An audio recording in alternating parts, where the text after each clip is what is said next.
언제나 필승! 네, 반갑습니다. 필승입니다. 자, 이번에 분석해드릴 기업은 오스코텍입니다.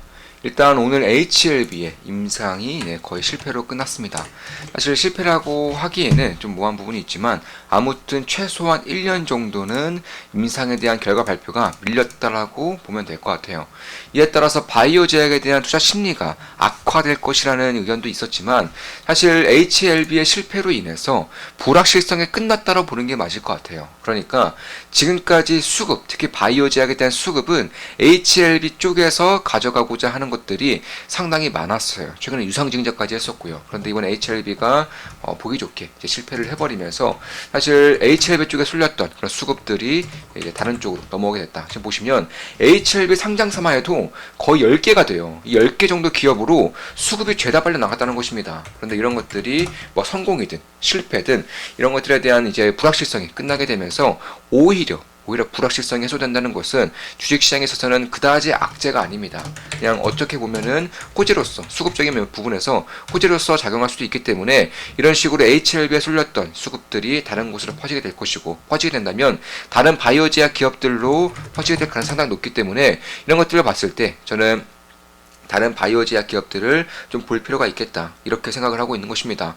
그 중에 이제 오스코텍을 빼놓을 수는 없겠죠. 왜냐면 이번 HLB 임상 3상에 대한 기대감으로 인해서 HLB 그룹들이 이런 식으로 하나같이 좀 올라왔던 부분들이 있어요. 그런데 이런 것들이 이제 해소가 되고, 만약에 HLB 쪽에서 실패로 끝나면서 불확실성이 해소가 됐기 때문에 그럼 다음 타자로 무엇을 볼 것이냐, 가장 첫 번째로 임상 3상에 대한 기대감이 가장 가까이 있는 기업들을 봐야 돼요. 그러니까 HLB가 임상 3상의 성공 기대감으로 인해서 이런 식으로 수급을 빨아들이면서 주가가 올랐다면 그 다음 타자로는 결국 임상 3상에 대한 기대감이 가장 빠르게 있는, 가장 가까이 있는 그런 기업들을 봐야 한다는 것이고, 그런 기업들을 본다면 여지없이 오스코텍 혹은 유한양행 이런 기업들을 빼놓을 수는 없다는 것입니다. 그 중에서도 이제 업사이드가 훨씬 더 크다고 볼 수 있는 오스코텍을 좀 말씀드리고자 하는 것인데, 일단 보시면 올해 8월 정도, 빠르면 8월, 늦어도 10월 내에는 FDA 쪽으로부터 결과 발표가 있을 거예요. 그러니까 앞으로 한 3개월 정도밖에 남지 않았죠. 3개월 앞이기 때문에 주가적인 측면에서는 기대감이 충분히 올라올 수 있는 그런 시기라는 것이고, 일단 지금 보시면 HLB 같은 경우도 지금 발표가 이제 오늘 있었죠. 오늘 있었고 3개월 전이면 약간 이쯤에 있는 것이 현재 오스코텍의 주가일 수 있겠다. 물론 HLB는 그 전에 이미 선반영한 부분이 상당히 많았었고, 특히 굉장히 소음이 컸었던 그런 기업이기 때문에 선반영 부분이 훨씬 더 컸다라고 저는 보고 있습니다. 따라서 오스코텍 입장에서 보면은 아직 전고점도 돌파하지 못했어요. 아직 보시면 전고점조차 돌파하지 못했다. 지금 보시면 이제 막 전고점을 향해서 가고 있는 것이고, 올해 8월이면은 이제 앞으로 3개월 뒤면은 결과 발표가 있을 것이고, 그럼 성공 가능성과 성공했을 때 업사이드를 봐야 하는 것인데, 성공 가능성은 일단 굉장히 높아요. 네, 굉장히 높습니다.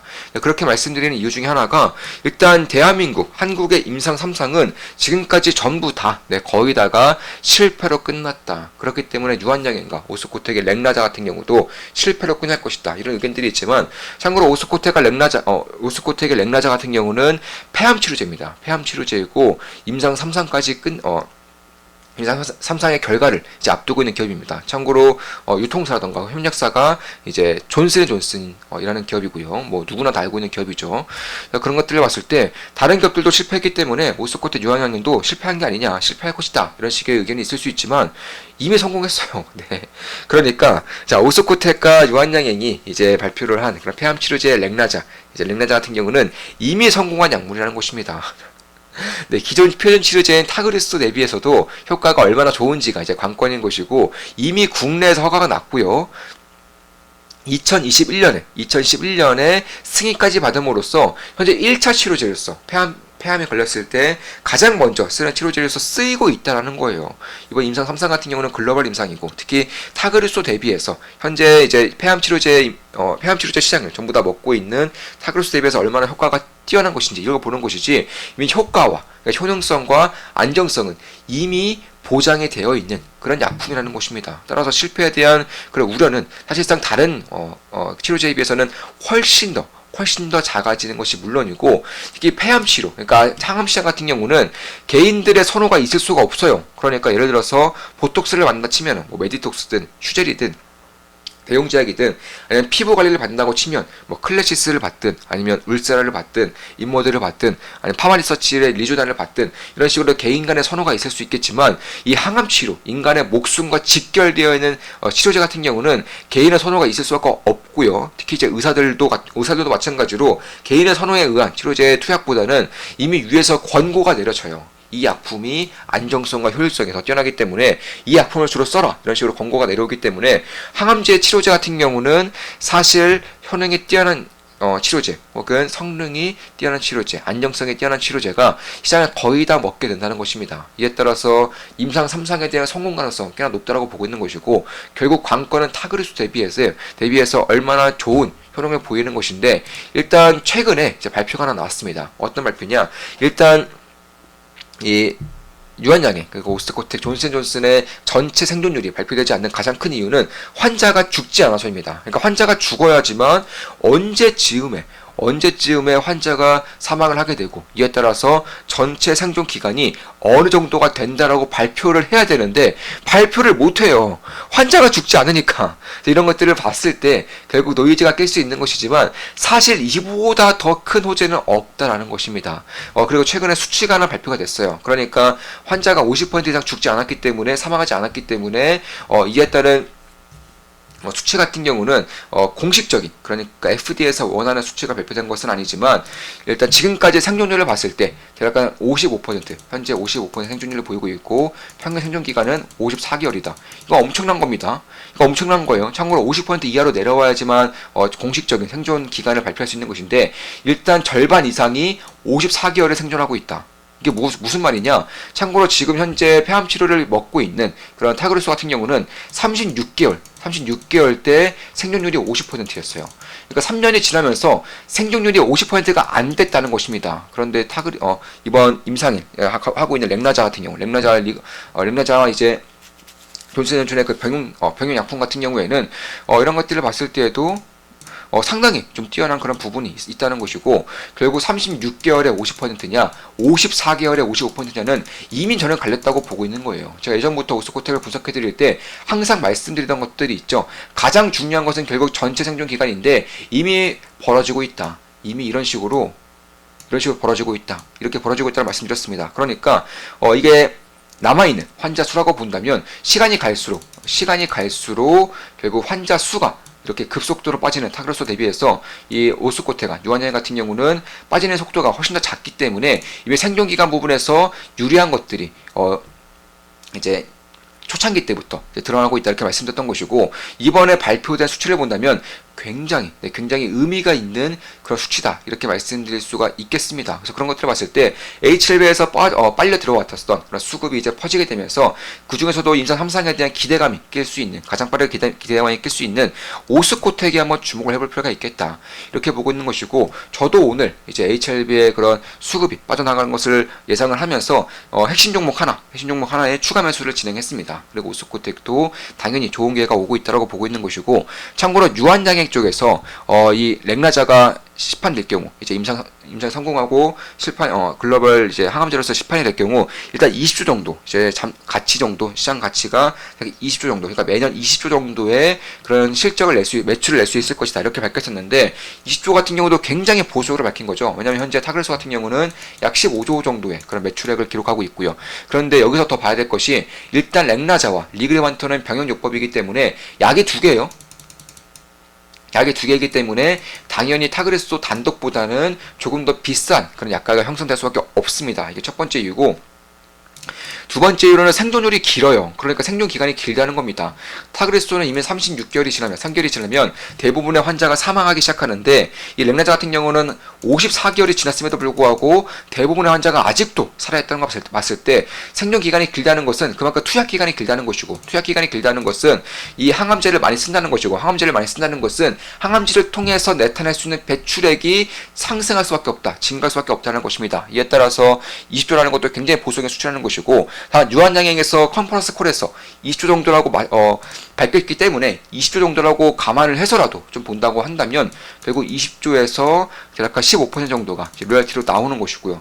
그럼 여기서 3조 정도가 유한양행과 오스코텍에 나눠가는 것인데, 이 중에 40%를 오스코텍에 가져가는 겁니다. 그럼 1조 이상의 그런 로열티가 생기는 것인데, 결국에는 매년 1조 이상의 로열티가 생기는 것이고, 지금 보시면 시가총액이 1.1조예요. 그러니까 이런 것들을 봤을 때에도 앞으로 임상에 대한 결과 발표가 3개월 앞으로 다가온 이 기업에서, 특히나 존슨앤존슨의 유통망으로 힘입어서 만약에 이번 임상 성공할 경우 굉장히 빠르게 시장을 장악해갈 수 있는 그런 치료제를 앞두고 있음에도 불구하고 시가총액이 1.1조 원 정도다. 매년 로열티만 하더라도 1조 원 정도 가져갈 수 있는 기업의 시가총액이 1.1조 원 정도라는 것은 여전히 좀 기회가 있는 게 아닌가. 특히 최근에 갖가지 우려감, 노이즈를 이겨내면서 주가적인 측면에서도 보여주고 있기 때문에 그런 것들을 본다면, 그리고 향후에는 금리 인상이 저는 힘들다라고 말씀드리고 있어요.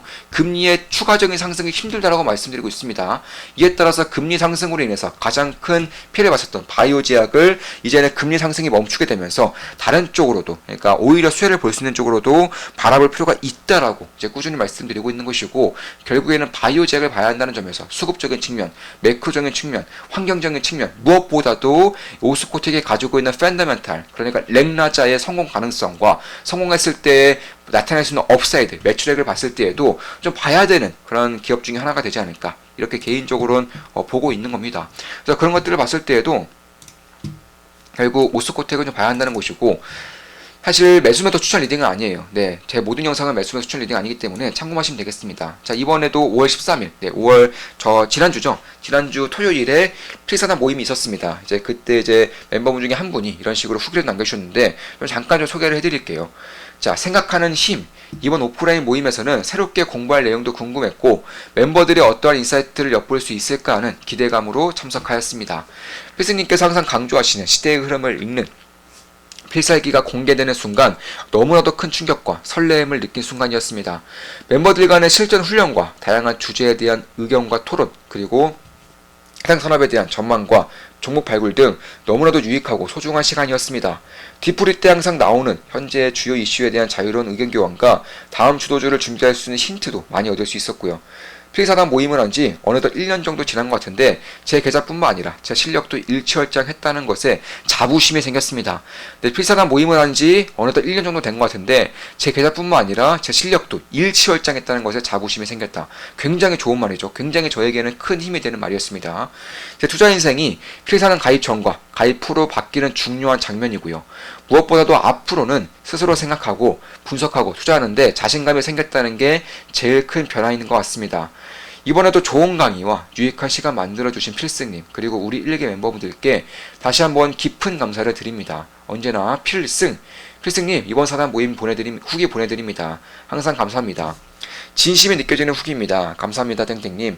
추가로 바라거나 보완해야 할 점 있을까요? 이렇게 말씀드렸었고, 아니요, 다들 잘하고 계셔서 괜찮습니다. 이렇게 말씀해 주셨습니다. 결국 필사단 멤버들을 통해서도 제가 알고 있는 모든 것들을 알려드리고 있고, 이제 필사단 멤버분들이 향후 뛰어난 투자자가 되어서 이제 뭐 유명해져도 괜찮고, 아니면은 본인만의 길을 닦음으로써 본인이 이루고자 했던 목표를 이루는 것도 너무나도 큰 성과가 이루어질 것이라고 큰 성취감을 이제 본다라고 좀 말씀을 이제 생각을 하고 있고, 이런 것들을 봤을 때 다시금 이제 오스코텍의 그런 분석으로 넘어와서 일단은 무진의 생존 기간, 그러니까 이 치료제를 투여를 했을 때 이제 무진한 생존 기간 같은 경우에도 이미 렉나자 단독으로도 타그레스를 이겼어요. 렉나자 단독으로 타그레스 이겼고 리그레반트와 병역요법을 했을 때에는 타그루스 대비 대략 30% 이상이 이제 길어졌고, OS 같은 경우, 그러니까 전체 생존기간 같은 경우에는 말도 안 되게 벌어지고 있기 때문에 올해 8월에는 임상 성공이 될 것이다. 저는 개인적으로 이렇게 보고 있습니다. 올해 8월에서 10월 내에는 임상 성공 발표가 저는 있을 것 같아요. 따라서 대한민국에서 30개 이상의 신약 발표가 있었고, 그 중에서 유일하게 블록버스터급 시향이 신약 같은 경우는 유한양행과 오스코텍의 첫 번째 주인공이 될 것이라고 생각을 하고 있습니다. 이 첫 번째라는 것은 의미가 굉장히 큽니다. 첫 번째라는 것은 그만큼 기대감을 많이 받을 수 있다는 거예요. 크게 받을 수 있다는 것입니다. 그런 것들을 염두에 두면서 이 기업을 바라볼 필요가 있겠다. 이렇게 말씀드리면서 방송 마무리 짓겠습니다. 앞으로도 좋은 모습, 좋은 기업 분석으로 찾아뵙겠습니다. 지금까지 오스코텍, 유한양행, 존슨앤존슨의 렉나자, 리그레반트에 대해서 분석해드렸고, 아스트라제네카의 타그리스와 비교해서도 분석을 좀 해드렸습니다. 앞으로도 좋은 분석, 좋은 기업 분석으로 찾아뵙겠습니다. 필승 구독, 알림 설정, 좋아요는 여러분들께 돈이 됩니다. 필승!